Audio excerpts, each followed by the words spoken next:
جب یہ پتا رہے گا آپ کو کہ سب ایک جان سے پیدا ہیں تو آپ گھمنڈ نہیں کریں گے گھمنڈ؟ آپ کہیں گے میرا دادا فلاں تھا، تو سامنے سے کہتے تیرا بھی دادا آدم تھا، میرا بھی دادا آدم تھا، کیا جواب دیں گے آپ؟ ایک جان سے پیدا، یہ فکر، یہ خیالات، یہ تصورات ہمارے بزرگوں کی زندگیوں میں خوب زیادہ تھے۔ یہی وجہ تھی کہ ہمارے بزرگوں کی زندگیوں میں بے مثال رعنائیاں تھیں۔ چلتے چلتے ایک قصہ آپ کو امام اعظم کا سنا دیتا ہوں، سنا دوں؟ اجازت ہے؟ اچھا، ہاتھ اٹھا کر کہیں یا رسول اللہ۔ جن لوگوں نے نہیں اٹھایا ان کو کس کمپنی سے شمار کروں؟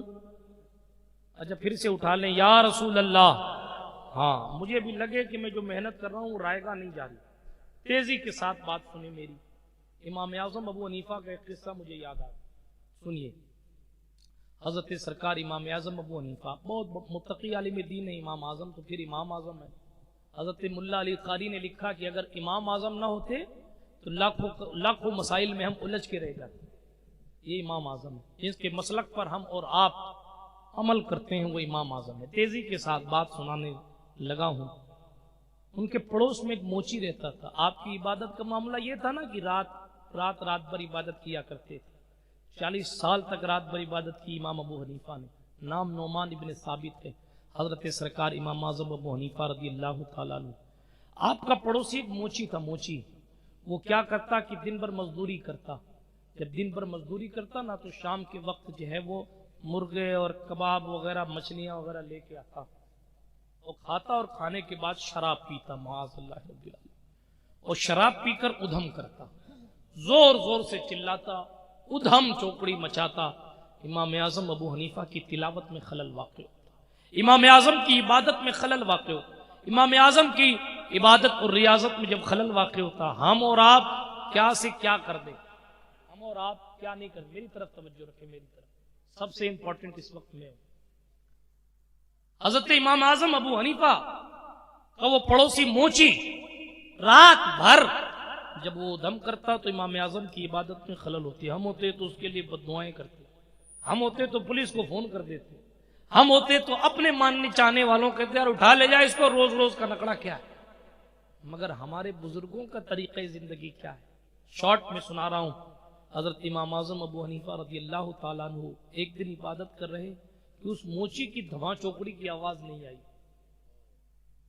رات مکمل ہوئی، صبح کا اجالا، فجر کی نماز پڑھنے کے بعد حضرت امام اعظم اپنے گھر سے باہر نکلے۔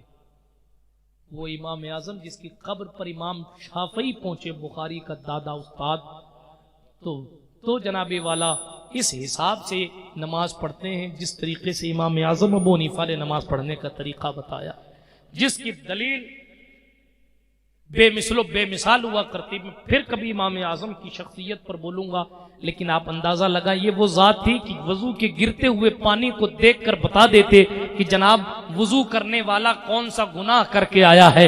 جس کی آنکھوں کا تقدس کا معاملہ یہ تھا وہ امام اعظم ابو حنیفہ ہیں۔ برادران ملت اسلامیہ، تیزی سے عرض کرنے لگا ہوں، سرکار امام الائمہ، سراج الامہ، کاشف الغمہ، نعمان ابن ثابت المعروف امام اعظم ابو حنیفہ رضی اللہ تعالیٰ عنہ ہیں۔ جب آپ نے رات کو موچی کی آواز نہیں سنی، صبح باہر نکلے، اپنے پڑوسیوں سے پوچھا موچی کہاں ہے؟ اللہ اکبر، اس کی آواز نہیں آئی۔ لوگوں نے کہا حضور رات کو اس کو پولیس کے اہلکار پکڑ کے لے گئے، رات اس کو خلیفہ کی پولیس آئی تھی، اس کو اٹھا کے لے گئی۔ ہم ہوتے تو کہتے بڑا اچھا ہوا، پرشاسن ہمارے یہاں کا بہت اچھا ہے، فلاں ہے فلاں ہے۔ مگر جناب منزل عشق میں تسلیم و رضا مشکل ہے، جن کے رتبے ہیں سوا ان کو سوا مشکل ہے۔ امام ابو حنیفہ نے جب دیکھا اور سنا کہ پولیس پکڑ کے لے گئی، کہا ہاں حضور پولیس پکڑ کے لے گئی۔ امام اعظم نے فرمایا میری سواری لاؤ۔ اپنی سواری پر سوار ہوئے اور سواری پر سوار ہونے کے بعد خلیفہ کے محل کی طرف چل پڑے۔ وقت کا امام اعظم کبھی اپنے ذاتی کام کے لیے خلیفہ کی مسلط تک نہیں گیا، مگر باہر زندگیوں میں مصطفیٰ کی سنتوں کو اپنانے والے لوگ، جن کے مقدر میں لوگوں کے ساتھ حسن سلوک تھا، جن کے طریقہ کار کو دیکھ کر غیر مسلمان ہو جایا کرتے تھے، امام اعظم وقت کے خلیفہ کے محل کے باہر پہنچے اور پیغام بھجوایا کہ کہو ابو حنیفہ ہے۔ بندہ پہنچا، اور خلیفہ صاحب امام اعظم ابو حنیفہ آئے ہیں. خلیفہ نے سنا, اس نے کہا خبردار ان کو ان کی سواری سے نیچے مت اترنے دینا. سبحان اللہ. ان کو ان کی سواری, یہ علماء کا احترام تھا, ان کو ان کی سواری سے نیچے مت اترنے دینا. پھر ان کی سواری کی لگام پکڑ لینا اور احترام کے ساتھ فرش شاہی تک لے کر آنا, جہاں سے ہمارے دربار کا فرش شروع ہوتا ہے وہاں تک ان کو سواری سے مت اتارنے دینا. ان کے جانور پر انہیں بٹھا کر وہاں تک ان کے گھوڑے کی لگام پکڑ کے عزت کے ساتھ لے کر آنا, اس لیے کہ وہ امام اعظم ہیں, وہ ہمارے دلوں کی جان ہے, ہمارے دلوں کا سرور ہے. اب وقت کے خلیفہ نے اتنے احترام کے ساتھ امام پاک کو اندر تک بلایا. امام اعظم پہنچے, خلیفہ نے کھڑے ہو کر استقبال کیا, علیک سلیک ہوا, پوچھا حضرت کیسے تشریف لائے, کیسے تشریف لائے. جواب آیا کہ آپ کے سپاہیوں نے کل رات میرے پڑوسی کو پکڑ لیا. جو ہے آپ کی, آپ کے سپاہیوں نے کل رات میرے ایک پڑوسی کو پکڑ لیا, میں اسی پڑوسی کو چھڑانے آیا. خلیفہ نے کہا حضور آپ خود آ گئے. معلوم ہے کیا اعلان کیا خلیفہ وقت نے کہا پہلی بات جس کے بارے میں امام صاحب نے فرمایا ہے اس شخص کو فوراً آزاد کیا ہے, اور دوسری بات آج کی تاریخ میں جتنے قیدی پکڑے گئے ہیں ان تمام قیدیوں کو رہا کر دیا جائے, اس لیے کہ امام اعظم خود وقت کے خلیفہ کے دربار میں تشریف لائے. سب کو آزاد کر دو, سب کو آزاد کر دو.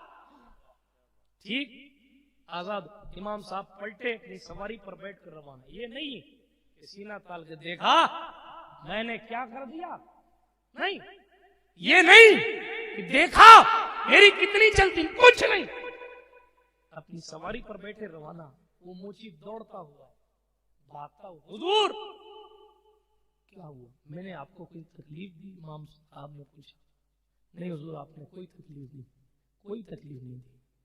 کیا آپ کو میری وجہ سے کچھ پریشانی ہوئی؟ کہا نہیں حضور کوئی پریشانی نہیں. پھر آپ نے مجھے کیوں روکا ہے, کیوں روکا ہے؟ کہا حضور آج تک میں نے آپ کو پریشان کرنے کے سوا کچھ نہیں کیا ہے, مگر آپ اپنے ذاتی کام کے لیے مجھ جیسے بدکار شرابی کو چھڑانے کے لیے خلیفہ کی دہلیز تک آ گئے. اللہ گواہ ہے آج کے بعد ادھم نہیں ہوگا, سجدے ہی سجدے ہوں. یہ لوگ تھے اور اس طریقے سے زندگی گزارتے تھے. جو برا کرتا تھا اس کے ساتھ یہ اچھا کرتے. آج ہمارا معاملہ کیا ہے, اگر کوئی اچھا کر رہا ہے تو وہ ہماری پارٹی کا نہیں ہے اس لیے اس کے ساتھ برا کر رہا ہے. افسوس کی بات, قدرت نے نکاح عبادت بنا کے ہمیں اور آپ کو دی. کیوں؟ نکاح کا مقصد کیا ہے, نکاح کا مطلب کیا ہے؟ یہ جو زندگی ہے نا, زندگی بڑی کٹھن ہے, ڈگر پنگھٹ کی. زندگی میں بہت اتار چڑھاؤ آتے ہیں, بندہ غموں کے سمندر میں ڈوب جاتا ہے. زندگی میں پریشانیوں کا پہاڑ انسان کے اوپر ٹوٹ پڑتا ہے. بہت سی مرتبہ ایسا ہوتا ہے کہ جس سے اس کو بہت زیادہ امید وفا ہوتی ہے وہی اس کا دل توڑ دیتا ہے. اور آخر کار جب ان مصیبت والے ایام میں کوئی سہارا نہیں ہوتا تو قدرت نے اس کا ایک سہارا اس کی جنس سے بیوی پیدا فرمائی. اور اتنا بڑا سہارا کہ جب سارے دوست آپ کو باغی کہہ دیں اس وقت بھی باوفا بیوی آپ کے ساتھ کھڑے ہو کر آپ کے کندھے سے کندھا ملا کر کہتی ہے دنیا کچھ بھی کہتی ہو میرے لیے تو آپ ہی میرے سر کے تاج.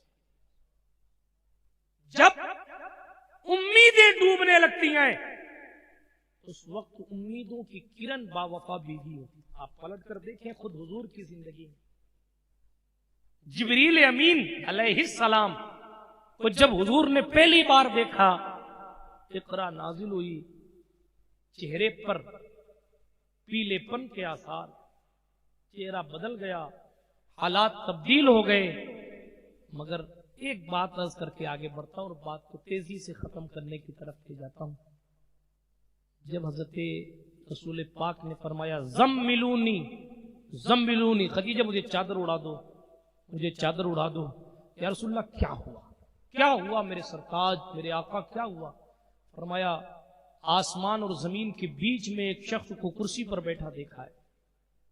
حضرت جبریل کو یوں ہی دیکھا تھا. پہلے تو غار میں آ کے انہوں نے حضرت جبریل نے علیہ السلام حضور صلی اللہ علیہ وآلہ وسلم کو دبوچا تھا، یوں سینے سے لگایا تھا اور کہا اقرا، پڑھیے. حضور نے فرمایا ما انا بقاری، میں پڑھنے والا نہیں. لوگ غلط ترجمہ کرتے ہیں جو یہ کہتے ہیں کہ میں پڑھا ہوا نہیں، میں پڑھنے والا نہیں، پڑھوں گا نہیں. دوسری بار جبریل امین نے کہا پڑھیے. اچھا، حضور منع کر دیتے تو جبریل حضور علیہ الصلوۃ والتسلیم کو لے کے دباتے، سینے سے چمٹا کے دباتے. بخاری شریف میں حدیث ہے اور ہے حتی بلغ جہدہ، جبریل اپنی طاقت لگا لیتے. کون جبریل ہیں؟ لوگوں کو اسی سے حضور کی عظمت سمجھنی چاہیے. اب نہیں سمجھ میں آتی تو کوئی کیا کرے. یہ وہی جبریل ہے کہ آج حضرت ابراہیم خلیل اللہ اگر اپنے بیٹے اسماعیل کی گردن پر چھری رکھ دیں تو جبریل سدرا سے اڑتے ہیں، سدرا سے اڑتے ہیں، جنت جاتے ہیں، دمبا لیتے ہیں، مینا آتے ہیں، اسماعیل کو ہٹاتے ہیں، دمبا رکھ دیتے ہیں اور چھری 2 فٹ کا فاصلہ طے نہیں کر پاتے. جو جبریل اتنا فاسٹ ہے. یوسف علیہ السلام کے بھائی ان کو کنویں میں ڈال دیتے ہیں، ادھر کنویں میں ڈال دیا جاتا ہے، ادھر قدرت فرماتی جبریل جنت سے تختہ لے لو، اس سے پہلے کہ یوسف کنویں کے پانی کے اوپر آئے تم بجائے پانی پر گرنے کے یوسف جنت کے تخت پر آرام فرما ہو جائے. اتنے فاسٹ جبریل علیہ السلام، اتنے طاقتور جبریل علیہ السلام. اور جناب کیا حدیث شریف اور جو ہے وہ تفسیر قرآن میں لکھا ہے حضرت جبریل نے طاقت لگائی. اتنا طاقتور جبریل حضور علیہ السلام کو دبا رہا اور حضور کی جسمانیت پر کوئی فرق نہیں پڑا. ہمارے حضور کی جسمانیت بھی کتنی عالی شان ہو. تفصیل میں نہیں جاتا، یہ بھی ایک مفصل موضوع ہے کہ حضور نے کس طرح رکانہ پہلوان کو ہرایا اور کس طریقے سے مسلمان کیا. تفصیل میں نہیں جاتا، وقت دامن وقت میں گنجائش کم اور گرمی کی شدت زیادہ ہے. بات کو ختم کرتا ہوں تیزی کے ساتھ. حضرت جبریل امین کو جب حضور نے دیکھا تھا پہلے تو وہ طاقت لگائی، پھر اقرا بسم کہا تو حضور نے پڑھ لیا. یہ پہلی وہی نازل ہوئی. جب غار ہرا سے باہر نکلے تو آسمان و زمین کے بیچ میں کرسی لگا کر بیٹھے تھے. جب گھر پہنچے تو کہا لگتا ہے کہ مجھے کوئی جان سے مار دے. اس طرح کی خیالات حضور علیہ السلام کے آئے. کسی سے راز کی بات نہیں کی نا، اپنی بیوی سے کی. بیوی باوفا سیدہ خدیجہ پلٹ کے کیا جواب دیتی ہیں؟ آپ کو اللہ پاک یوں ہی ضائع نہیں فرمائے گا کیونکہ آپ جھوٹ نہیں بولتے ہیں، آپ دوسروں کا نقصان نہیں چاہتے ہیں. اللہ آپ کو ضائع نہیں فرمائے گا.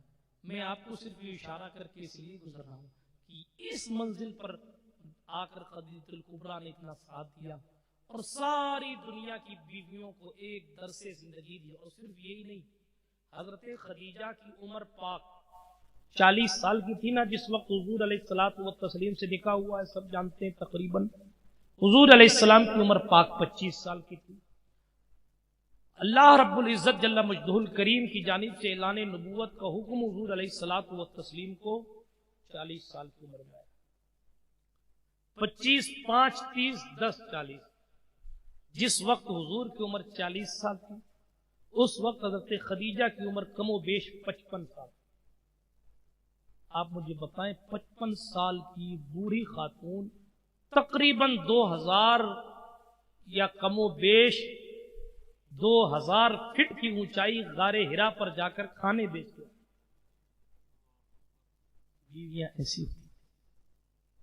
بہت سے قصے ہیں جو میں آپ کو سنا سکتا ہوں. ایک قصہ سنا کر بات کو اختتام کی طرف لے کر جاتا ہوں. پچھلے دنوں میں نے سنایا تھا، سنا دیتا ہوں اور بات ختم کرتا ہوں. بیویاں کیسی تھیں اور آپ نے جب یہ سن لیا بیویاں ایسی تھیں تو آپ کو میں یہ بھی بتاتا چلوں کہ شوہر کیسے ہوا کرتے تھے اور بات کو ختم کرتا ہوں. بور تو نہیں ہو رہے آپ؟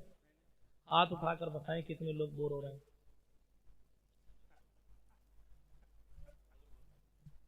نہیں ماشاءاللہ.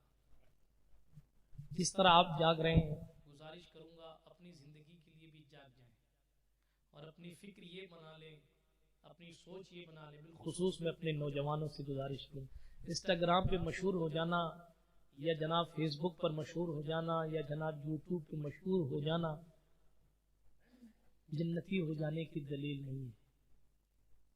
اصل چیز یہ ہے کہ آپ کو اور ہم کو حضور نے قبول کیا ہے کہ نہیں کیا. اگر مدینے کی سرکار نے قبول کر لیا, بہت سے ایسے لوگ ہیں جن کو کوئی نہیں جانتا, جنگلوں میں رہتے ہیں, عبادتیں کیا کرتے ہیں. جو کشف والے لوگ اہل دل ہیں وہ جا جا کے ان سے ملتے ہیں, یا بہت سے ایسے ہیں جو ان سے بھی کنارہ کر لیتے ہیں اور وہ بس اپنی دھن میں رہتے ہیں, میں جانوں میرا اللہ جانے. انہیں کوئی نہیں جانتا, مگر جب ان کا آستانہ بنتا ہے نا تو ان کا نام تک تو لوگوں کو پتہ نہیں ہوتا, مگر اپنے کام لے کر لوگ ان کے آستانوں پر پہنچ جاتے ہیں کہ میرا یہ کام ہے ہو جائے, یہ کام ہے ہو جائے. ارے کون ہے صاحب مزار, کون ہے کا اتنا تو نہیں پتا کون ہے, لیکن بس اتنا جانتا ہوں کوئی ہے اللہ والا جس کی چوکھٹ پر خدا کی رحمت تقسیم ہوتی ہے. ایسا ہے کہ نہیں؟ ہمیں اور آپ کو اسی چیز کو سیکھنا ہے, اسی چیز کو. یہ دنیا کی زندگی ایک خواب کی طرح ہے, ایک پانی کا بلبلا ہے. ہم سے پہلے لاکھوں آئے چلے گئے, کروڑوں کی شادیاں ہم سے پہلے ہوئیں, آج وہ زیر زمین ہے. جو رستم بن کر بھاری بھاری جسم لے کر پھرتے تھے, آج ان کی قبر کی حالت کوئی دیکھنے والا نہیں ہے. آپ قبرستان سے گزریں گے جب تو آپ کو پتہ لگے گا ان میں بہت سے ایسے لوگ تھے جن کو جو یہ کہتے پھرتے تھے صاحب اے سی کے بغیر میں رہ نہیں سکتا ہوں. ان میں بہت سے ایسے لوگ آرام کر رہے ہیں جو یہ کہتے پھرتے تھے کہ صاحب بغیر لائٹ کے تو میں جی نہیں سکتا. ان میں بہت سے ایسے لوگ ہیں جن کو بغیر گدے کی نیند نہیں آتی تھی. بہت سے ایسے لوگ ہیں جن کو جناب والا غربت کے نام سے ڈر لگتا تھا, اور ان کی اپنی امیری میں اپنے وقت کے وہ شہنشاہوں کی طرح زندگی گزارا کرتے تھے.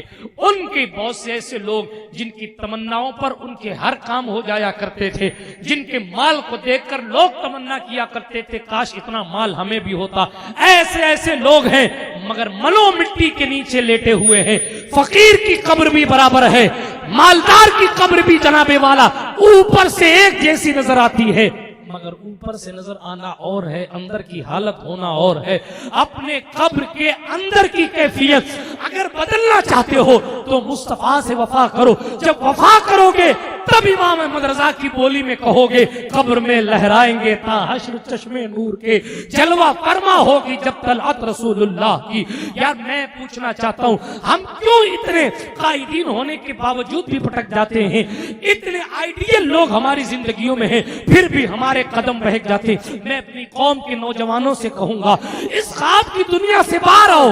جن کے لاکھوں ملینز ٹریلینز فالوور تھے ان کے جنازے میں بھی بڑے بڑے اماموں نے منہ پھیر لیا کہ ہم جنازہ نہیں پڑھاتے. فالوورز کام نہیں آتے, مصطفیٰ کی مسکراہٹ کام آتی ہے. کروڑوں لوگ بھی اگر آپ کو چاہتے ہو, لاکھوں لوگ بھی آپ کے پیچھے بھاگتے ہو, مگر ایک دوست بتا دو جو قبر میں آپ کے ساتھ لیٹنے کے لیے تیار ہو. آپ کی بارات میں 200 لوگ ناچ سکتے ہیں.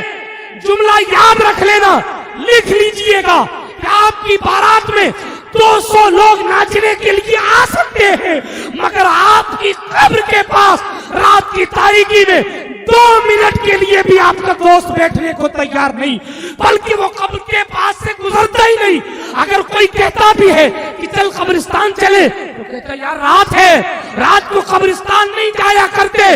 اس تاریخ قبر میں اگر روشنی کام آئے گی, نہ موبائل کی ٹارچ کام آئے گی, نہ سوشل میڈیا کی روشنی کام آئے گی, نہ لائٹوں کا نور کام آئے گا, نہ سورج کی چمک کام آئے گی, نہ چاند کی چاندنی کام آئے گی. اگر کچھ کام آئے گا تو آمنہ بی بی کا دلارا کام آئے گا, ہمارا اور آپ کا آقا کام آئے گا. بس حضور قبر میں آئے تو سونے پہ سہاگا, نہ بھی آئے تو مدینے سے مسکرا کر دیکھ لیں گے. فرشتوں سے آپ اور ہم عاشق کی زبان میں فخر سے کہہ سکیں گے فرشتوں پوچھتے کیا ہو,